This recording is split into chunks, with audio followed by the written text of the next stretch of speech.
Vision without execution is hallucination, and hallucination is the stuff of students. So we need, in order to execute effectively, we had to raise funds, and this is where the funding story comes. So look, you know, we survived the first couple of years with very small amounts of money from angel investors in New Zealand. We started the company not with data, but actually with a piece of paper showing that stoichiometrically gases could be turned into fuels and chemicals. It's not a good way to start. I wouldn't recommend it to anyone. But once we got people to kind of buy into this idea, we got a tiny amount of money. Then we got the test tube. We could afford that.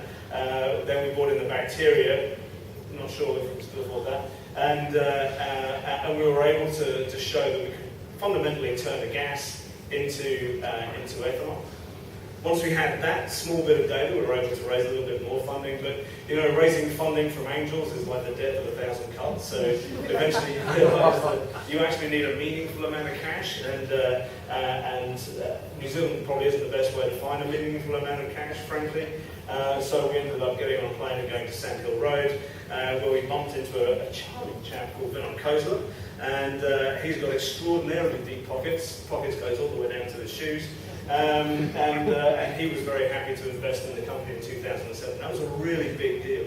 At that time, Vinod had just formed a fund, Khosla Ventures. That fund was focused on funding clean tech, with our area is described as clean tech. And we were the first company he invested in outside of North America.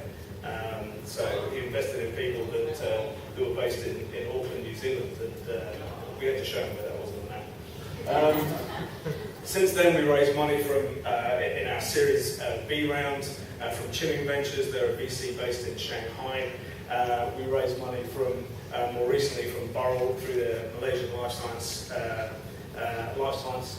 Fund, and we closed our last Series C round in last year, and that was $60 million. Today, the company is 140 people. It started with two of us.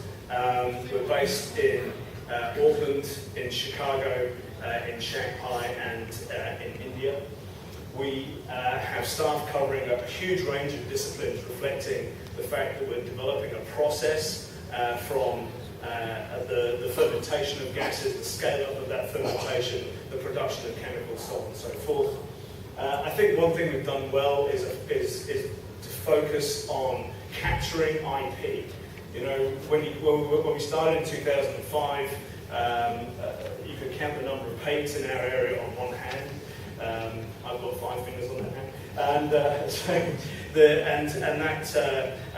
and so since that time, we were able to really dominate this space from an IP perspective, carve out our freedom to operate, and give investors great confidence that we had we'd really captured value for their investment.